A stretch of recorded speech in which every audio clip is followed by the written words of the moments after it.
Praise the Lord. Good morning. ప్రభువైన యేసుక్రీస్తు శుభనామంలో మీ అందరికీ వందనములు. రోజులు చాలా ఫాస్ట్గా గడిచిపోతున్నాయి కదండి. దేవుని మహాకృపను బట్టి దేవుడి ప్రేమలో మనల్ని అందరినీ భద్రపరుస్తున్నందుకు దేవుడికి సమస్తమైన మహిమ ఘనత ప్రభావం చెల్లును గాక. చిన్న ప్రార్థనతో ఈరోజు దేవుని వాగ్దానాన్ని స్వతంత్రించుకుందామా. పరిశుద్ధుడైన తండ్రి, మీ బంగారు పాదములకు వందనాలు చెల్లిస్తున్నాను ప్రవ్వా. ఉదయకాల సమయంలో ప్రవ్వా నీ సన్నిధిలో ఉండడానికి మాకు ఇచ్చిన కృప కొరకే వందనాలు తండ్రి. మాతో మాట్లాడండి అయ్యా. మా హృదయాల్ని దర్శించండి, మా జీవితాలని మీ కొరకు సిద్ధపరచండి. మీ ఆత్మచేత మా అందరినీ నింపి మాతో మాట్లాడమని యేసునామంలో ప్రార్థిస్తున్నాము తండ్రి, ఆమేన్. ఈరోజు దేవుని వాగ్దానము ద్వితీయోపదేశ కాండము 7వ అధ్యాయము 14వ వచనం.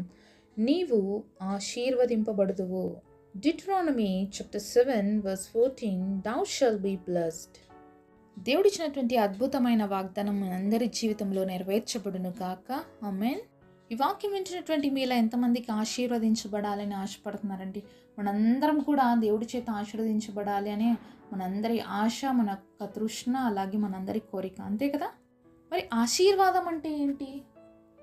అంటే ఈ లోకంలో అన్నీ సంపాదించుకొని, ఈ లోకంలో చాలా ఉన్నతమైన స్థితిలో ఉంటే, అలాగే చాలా గొప్ప ధనవంతులుగా ఉంటే, అందరికంటే సమస్తాన్ని ఎక్కువ కలిగి ఉంటే, లేకపోతే ఇంకా ఏవేవో ఆశీర్వాదాలని మనం అనుకుంటూ ఉంటాం చాలాసార్లు. మరి నిజానికి అది ఆశీర్వాదమేనా అని ఈరోజు ఆలోచించాలండి మనం. ఎందుకంటే చాలాసార్లు మనం ఈ లోకపరంగా మాత్రమే బ్లెస్ అవ్వాలని ఆశపడుతూ ఉంటాం.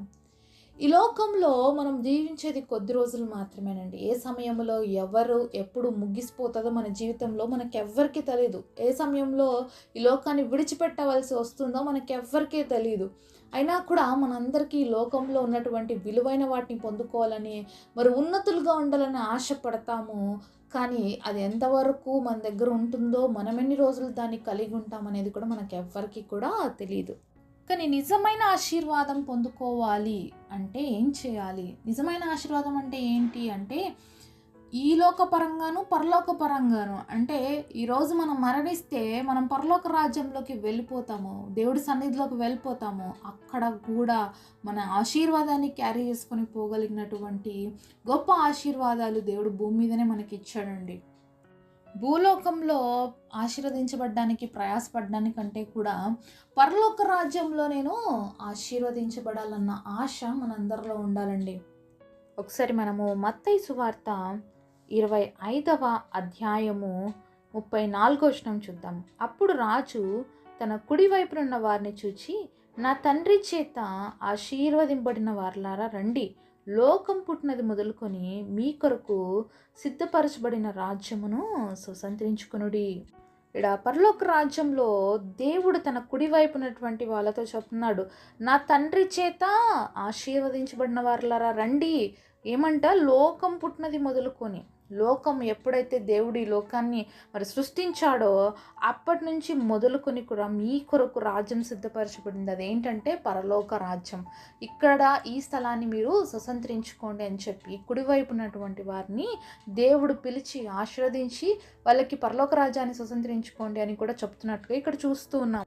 ఎందుకు వాళ్ళని దేవుడు ఆశీర్వదించబడిన వారలారా అని పిలుస్తున్నాడు? మరి ఏ ఆశీర్వాదం వాళ్ళు పొందుకొని ఉన్నారు అంటే 35వ వచనంలో చూద్దాం. నేను ఆకలిగొంటిని, మీరు నాకు భోజనం పెట్టిదిరి, దప్పికొంటిని, నాకు దాహం ఇచ్చితిరి, పరదేశినై ఉంటిని, నన్ను చేర్చుకుంటురి, దిగంబరినై ఉంటిని, నాకు బట్టలు ఇచ్చితిరి, రోగినై ఉంటిని, నన్ను చూడవచ్చితిరి, చెరసాలలో ఉంటిని, నా యొద్దకు వచ్చితిరని చెప్పాను. అందుకు నీతిమంతులు, ప్రవ్వా, ఎప్పుడు నువ్వు ఆకలిగొని ఉంటివి, చూచి నీకు ఆహారం ఇచ్చితిమి, నువ్వు దప్పికొనుట చూచి ఎప్పుడు దాహం ఇచ్చితిమి, ఎప్పుడు పరదేశి వేయుట చూచి నేను చేర్చుకుంటుమి, దిగంబరుడు అయి చూచి బట్టలిచ్చితిమి, ఎప్పుడు రోగి వేండు చూచి చెరసాలలో ఉండుటైనను చూచి నీ యొద్దకు వచ్చితిమని ఆయన్ను అడిగెదరు. అందుకు రాజు, మిక్కిలి అల్పులైన ఈ నా సహోదరులో ఒకనికి మీరు చేసితిరి గనుక నాకు చేసితిరని నిశ్చయముగా మీతో చెప్పుచున్నానని వారితో అనును. మరి ఎవరు నిజమైనటువంటి ఆశీర్వాదం పొందిన వాళ్ళు అంటే, ఎవరైతే ఆకలిగా ఉన్నారో వాళ్ళకి ఆహారం పెట్టేవాళ్ళు, ఎవరైతే దాహంతో ఉన్నారో వాళ్ళకి దాహం తీర్చేవారు, ఎవరైతే పరదేశులుగా ఉన్నారో అలాంటి వారిని చేర్చుకునే వాళ్ళు, ఎవరైతే వస్త్రాలు లేక దిగంబరులుగా ఉన్నారో అలాంటి వారికి బట్టలు ఇచ్చేవాళ్ళు, మరి ఎవరైతే రోగగ్రస్తులుగా ఉన్నారో అలాంటి వారిని పరామర్శించే వాళ్ళు, ఎవరైతే చెరసాలలో ఉన్నారో వాళ్ళని దర్శించేటువంటి వాళ్ళు, వీళ్ళందరినీ మనము మరి సహాయం చేయాలి. వీళ్ళందరికీ సహాయం చేస్తే నువ్వు ఆశీర్వదించబడిన వ్యక్తివే అని చెప్పి దేవుడు ఇక్కడ వాక్యముతో బహుస్పష్టంగా మనతో మాట్లాడుతూ ఉన్నాడు.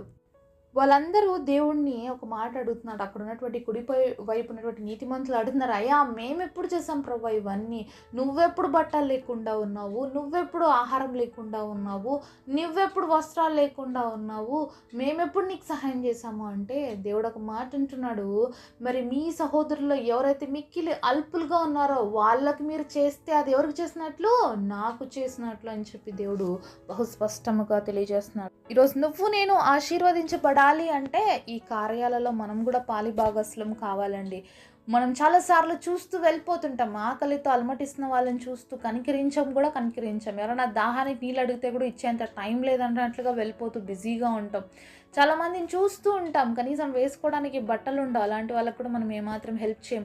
కనీసం రోగంతో ఉండే వాళ్ళని పరామర్శించం. ఈరోజు ఎలా అయిపోయిందంటే కనీసం సొంత ఇంట్లో ఉండే వాళ్ళకు కూడా బాగలేకపోతే బాగున్నారా బాగలేరా అని పట్టించుకోలేనటువంటి దౌర్భాగ్య స్థితిలో ఈరోజు ఈ లోకము ఇలాంటి పరిస్థితులు గుండా వెళ్తూ ఉందన్నమాట. మరి ఇలాంటి స్థితి మనలో ఉన్నట్లయితే మనం ఆశీర్వదించబడిన వాళ్ళం కాదండి. ఈరోజు నీ దగ్గర ఈ లోకంలో ఉండవలసిన ప్రతిదీ నువ్వు కలిగి ఉండొచ్చు. డబ్బు, లేకపోతే గొప్ప పేరు, అన్ని ప్రఖ్యాతల్లో ఉండవచ్చేమో, కానీ దేవుడు చూసేది ఇది. నీ జీవితంలో నువ్వు ప్రేమించే వ్యక్తిగా ఉన్నావా? తోటి వారికి సహాయం చేసే వ్యక్తిగా ఉన్నావా?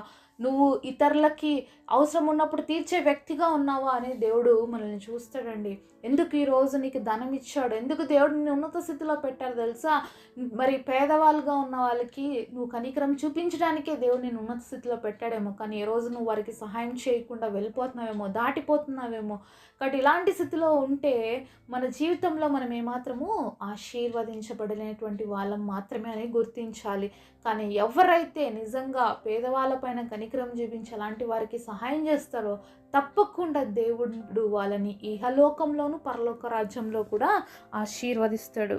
మనం చదివినటువంటి మత్తయి సువార్త 24వ అధ్యాయంలో ఇంకా కింద చదువుకుంటూ పోతే ఎడమ వైపు ఉన్న వాళ్ళతో దేవుడు చెప్తాడు, మీరు ఎవరికి కూడా సహాయం చేయలేదు కాబట్టి మీరు ఏమాత్రము నా రాజ్యంలో ఉండడానికి వీలు లేదని చెప్పి దేవుడు వాళ్ళతో చెప్తున్నట్లుగా చూస్తాం. ఒకసారి మత్తయి సువార్త 24వ అధ్యాయము 41వ వచనం చూద్దాం. అప్పుడు ఆయన ఎడమ వైపు నుండి వారిని చూచి, శపింపబడిన వారులారా, నన్ను విడిచి అపవాదికిని వాని దూతలకు సిద్ధపరచబడిన నిత్య అగ్నిలోనికి పోవుడి. చూస్తున్నాం కదా ఇక్కడ దేవుడు ఏమంటున్నాడు? బట్ ఎడమ వైపులో ఉన్న వాళ్ళని చూసి శపింపబడిన వారులారా అంటున్నారు దేవుడు. ఎక్కడ పోవాలంట వీళ్ళని? వాళ్ళనేమో మరి కుడివైపు ఉన్న వాళ్ళేమో ఆశీర్వదించబడిన వారులారా నా తండ్రి రాజ్యం స్వతంత్రించుకోండి అంటే, ఇప్పుడు మరి ఎడమ వైపు ఉన్న వాళ్ళకి ఏం చెప్తున్నాడు? శపింపబడిన వారులారా, అపవాది కోసం వాని దూతల కోసం సిద్ధపరిచినటువంటి నీతి నరకాగ్నిలోకి మీరు పోండి అని చెప్పి వాళ్ళని దేవుడు చెప్తున్నట్లుగా మనం చూస్తూ ఉన్నాం. పైన చదవబడినటువంటి కార్యాలలో మనం కానీ చేయకపోతే దేవుడి దృష్టిలో మనం ఆశీర్వదించబడిన వ్యక్తులము కానే కాదు, శపింపబడిన వ్యక్తులమని గుర్తుంచుకోవాలి. అంటే దేవుడి లోకంలో ఉన్నప్పుడు ప్రతి వారికి సహాయం చేసినాడండి. అవసరతలో ఉన్నవారిని, అలాగే అనారోగ్యంతో ఉండేవాళ్ళని, బాధలో ఉండేవారిని, ఎవరు ఏ పరిస్థితిలో ఉన్న వాళ్ళని పరామర్శించాడు. వాళ్ళకి మరి మంచి ఆరోగ్యాన్ని కలుగజేశాడు. ఆకలితో ఉన్నప్పుడు ఆకలి తీర్చాడు. సో ఇవన్నీ దేవుడిలో ఉన్న గుణాలు మనలో కూడా ఉండాలని దేవుడు కోరుకుంటున్నాడు. అదే నిజమైనటువంటి ఆశీర్వాదం అనేది ఈరోజు దేవుడు మనతో చెప్తూ ఉన్నాడు. కాబట్టి ఈరోజు మనం ఆశీర్వదించబడే వారుగా ఉండాలి అంటే దేవుడు చెప్పినట్లుగా మనం సహాయం చేసేటువంటి వారుగా ఉండాలి. మంచి మనసును కలిగిన వారుగా ఉండాలి. దేవుడు లాగా ఉండాలి. దేవుడి లోకాన్ని ఏ విధంగా ప్రేమిస్తే ఆయన ప్రేమను చూపించారో అలాగే మనము కూడా మన తోటి వారి పట్ల ఆ ప్రేమను చూపించినట్లయితే ఆ ప్రేమ ఎవరిపైన చూపించినట్లు అవుతుందంట? దేవుడికి చూపించినట్లు అవుతుంది. కాబట్టి మనము కూడా సహాయం చేసే వ్యక్తుల లిస్టులో ఉన్నప్పుడు నిజమైనటువంటి ఆశీర్వాదాన్ని పొందుకునే లిస్టులో తప్పకుండా ఉంటాం. కాబట్టి ఇది దేవుడు మనతో మాట్లాడుతున్న మాట. నువ్వు ఆశీర్వదించబడాలి అంటే నువ్వు సహాయం చేసే వ్యక్తిగా ఉండాలి. నీ చెయ్యి ఎప్పుడు పైగా ఉండాలి. అప్పుడే నువ్వు ఉన్నత స్థితిలోకి రీచ్ అవ్వగలుగుతావు. సో నిజమైన ఆశీర్వాదం నేను కూడా పొందాలనుకున్నట్లయితే ఈరోజు దేవుడితో తీర్మానం చేసుకుందామా ఆ విధంగా ఉండడానికి. పరిశుద్ధుడైన తండ్రి, ఈరోజు మాతో మాట్లాడిన ప్రతి మాట కొరకే వందనాలు. ఆశీర్వదించబడ్డం అనే విషయాన్ని మాతో బహుస్పష్టంగా మాట్లాడారు. మేము కూడా కుడివైపున ఉన్నటువంటి వ్యక్తుల్లాగా మీ చేత నీతిమంతులు అనిపించుకునే వారిలాగా, తండ్రి చేత ఆశీర్వదించబడినటువంటి వ్యక్తుల్లాగా మేము ఉండడానికి మమ్మల్ని అందరినీ ఆశీర్వదించండి. ఈ వాగ్దానం మేము స్వతంత్రించుకోవడానికి సహాయం చేయండి. మేము కూడా మీరు చెప్పినట్లుగా మిక్కిలి అల్పులుగా ఉన్న వారికి సహాయం చేయడానికి కృప చూపించండి. ఈ లోకంలో ప్రభువా నీ ప్రేమను చూపించే శక్తి, జ్ఞానం మా అందరికీ ఇవ్వమని యేసు నామంలో ప్రార్థిస్తున్నాం తండ్రి. ఆమేన్.